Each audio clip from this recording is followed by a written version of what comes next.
Warren. Et il y a la poutre Virandel. À chaque fois, c'est le nom des inventeurs, qu'on appelle aussi la poutre échelle. Alors, la poutre Warren, c'est celle qui est faite avec des V. Et la poutre échelle, ou Virandel, c'est celle qui est faite comme une échelle. Comme ça. C'est les trois poutres treillis qui existent aujourd'hui. Donc là, bon, ça, la plus classique, évidemment, c'est la poutre Pratt en N. Et donc, les barres, il faut donc les mettre dans le sens de leur traction, sauf si vous vouliez les faire travailler en compression, mais dans ce cas-là, vous allez mettre plus d'acier que nécessaire. Et donc, il suffit de regarder la déformation. Si votre poutre ici se déforme dans ce sens-là, eh bien, en fait, on a les rectangles ici à gauche qui ont tendance à fléchir, et donc la barre qui va être tendue, c'est celle-là. Si j'en avais une ici, elle serait comprimée, donc elle ne servira à rien. Donc les diagonales sont bien dans ce sens-là. Donc quand vous avez un nombre pair, ben, vous terminez face à face, et puis quand vous avez un nombre impair d'éléments, ben, vous avez une croix au centre. Compris ? Ça veut dire que si je fais travailler la poutre dans l'autre sens, elle travaille moins bien.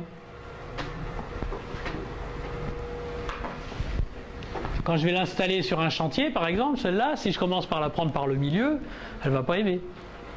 Donc ça, sur le chantier, puis en plus c'est mieux parce que c'est plus stable, je vais plutôt la prendre sur 2 points et la lever pour qu'elle fléchisse dans le bon sens.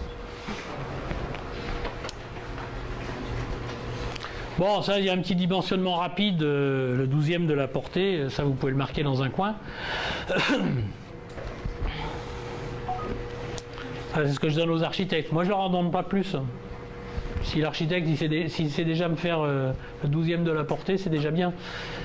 Son projet, il marchera. Bon, voici quelques exemples. Bah, vous avez ici une poutre Warren, hein, typiquement. Ici aussi. Là-bas, vous avez une poutre Pratt. Et là-haut, vous avez une Pratt également. Alors, il y a un point donc, qui est important sur les poutres métalliques, notamment les poutres treillis, c'est la notion du déversement des poutres. Est-ce qu'on vous en a déjà parlé? Non. Donc, je vais en parler. Vous avez écrit ça? Alors, quel est le problème en construction métallique sur les poutres? C'est vous avez vu qu'elle n'a pas beaucoup de matière au milieu. Il y a l'âme, ou alors ici, dans ce cas présent, il n'y a que des petites barres au milieu. Qu'est-ce qui se passe quand je mets une poutre en flexion? On a dit, elle se comprime au-dessus et elle se tend en bas. Prenons ma poutre métallique en une poutre normale.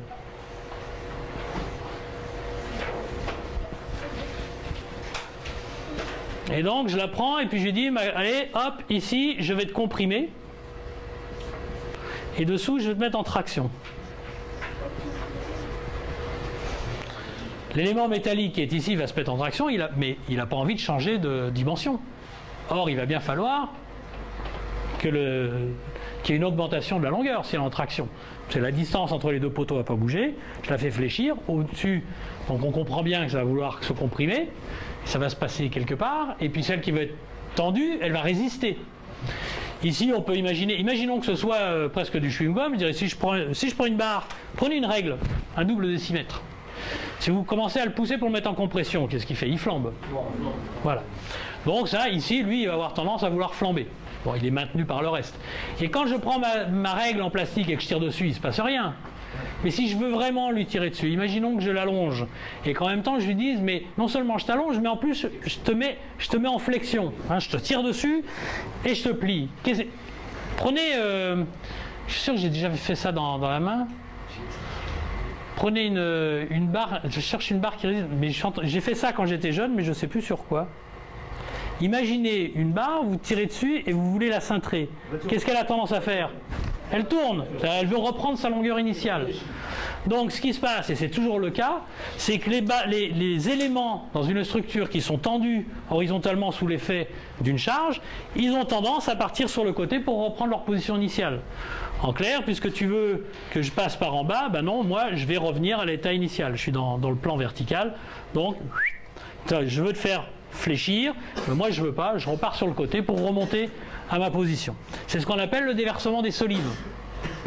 Donc sous l'effet de la charge, ici, les solives, elles ont tendance à partir. Donc si elles veulent partir, la seule chose qu'on peut faire, c'est de les en empêcher.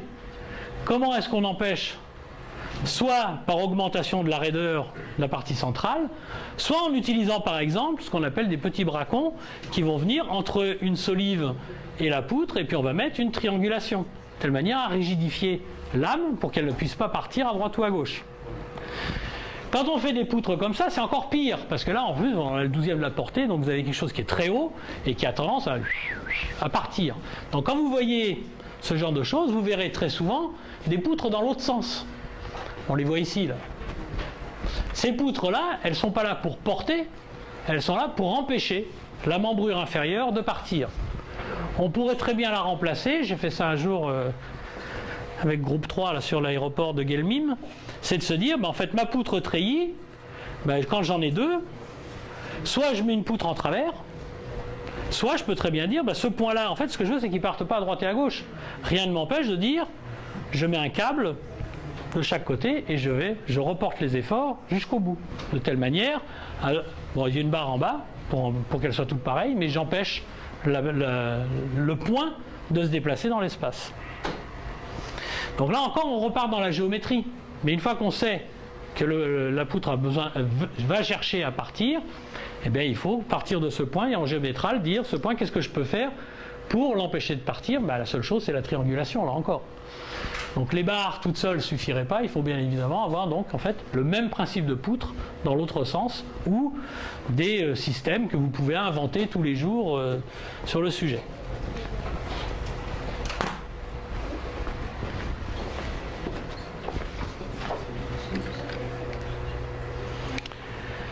Donc dans les poutres, il y a également les poutres sous-tendues.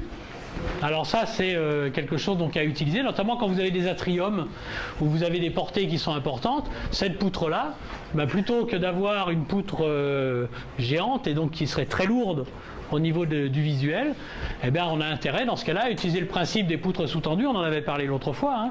C'est de se dire... en fait la poutre, je ne vais pas lui mettre d'inertie, mais je vais faire passer l'inertie par un système de funiculaire par exemple, qui va me permettre de récupérer de l'inertie tout en étant très aérien et en mettant l'inertie là où j'en ai le plus besoin, c'est-à-dire la partie centrale, là où le moment de flexion est le plus important.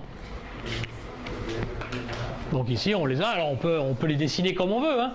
Et il y a une chose aussi qui est intéressante, je dis ça parce que je le vois ici, c'est quand vous faites passer des efforts dans la matière, ce qui est important c'est la section. Vous êtes d'accord avec moi? Quand j'ai une section, je sais pas moi, je dis j'ai une barre, je vais lui faire passer, je sais pas moi, une certaine charge dedans, et donc je suis obligé d'avoir un diamètre de 40 mm pour passer l'effort. 40 mm, c'est aussi égal à 2 fois 20 mm. C'est ce que vous avez ici. Donc ça permet d'avoir des choses qui sont aussi plus fines. C'est le même principe pour l'autobloquant avec des câbles.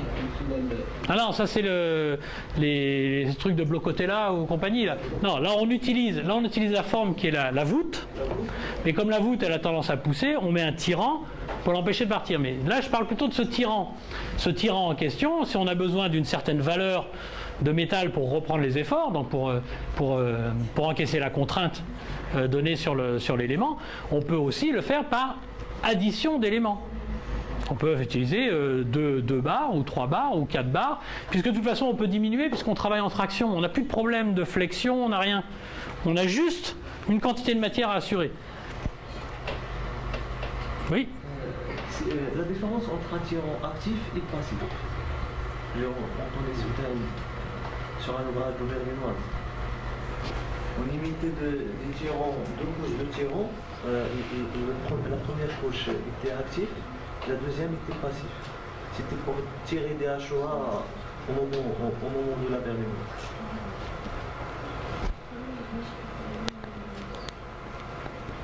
S'il est passif, il ne sert à rien. C'est ce que j'aurais tendance à dire. Mais je pense qu'il est passif, mais il doit servir à quelque chose. Tu peux... Bah oui, à un moment donné, je comprends plus, moi.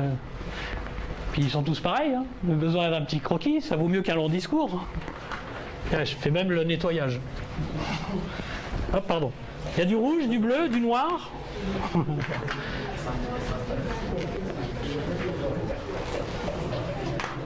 Il y avait des bâtiments mitoyens.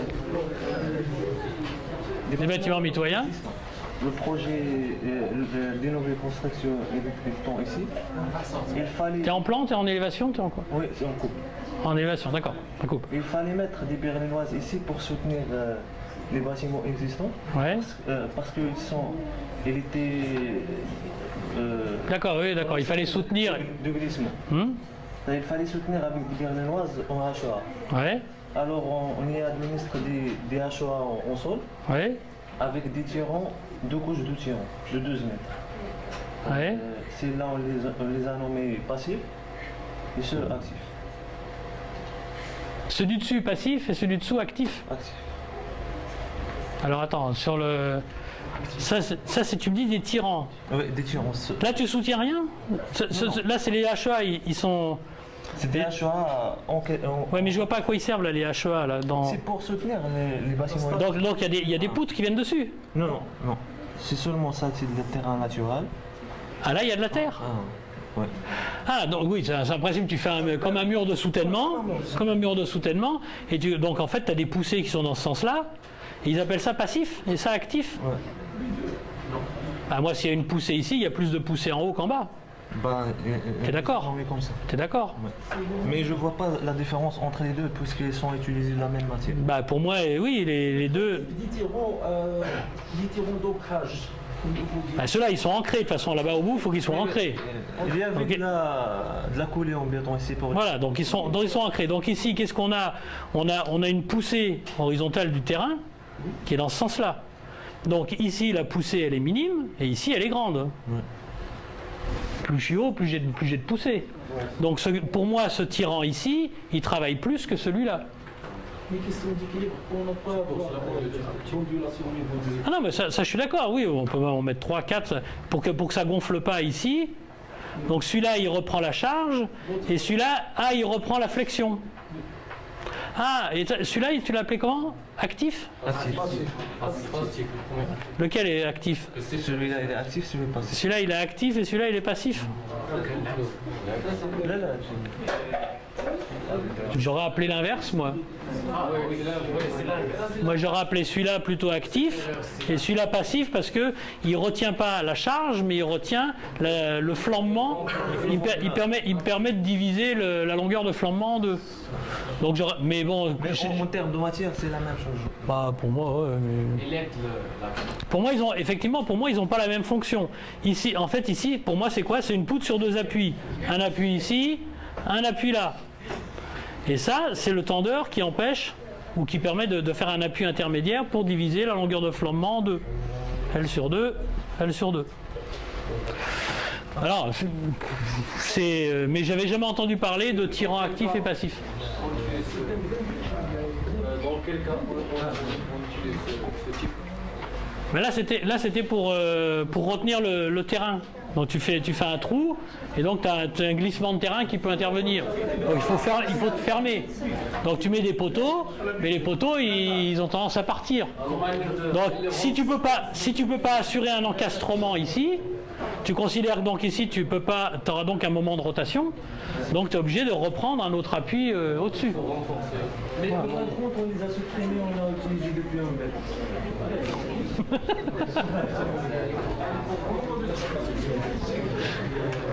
C'est parce qu'ils n'étaient pas d'accord sur ce qui était actif et passif. Non, voilà, ça c'est un petit bâtiment qui est...